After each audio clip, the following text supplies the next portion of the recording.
My name is Lily. I am from Singapore. I have been blind all my life, but yet mentally I'm not blind. Artistically, I think I am quite creative. I do a lot of things through the arts to express myself. I sing, I play percussion, I act, I write, I produce. So it's a very interesting journey that I've taken, and since COVID, I've pivoted to do so much more than I thought I could ever do. Their festival means different things to me in different settings.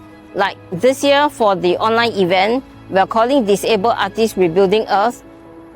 Although it's a big slogan, but yet I feel that it is true because we are also changing mindsets of people to know that disabled people are not only beneficiaries, disabled people can also contribute positively to society through various mediums, especially through the arts.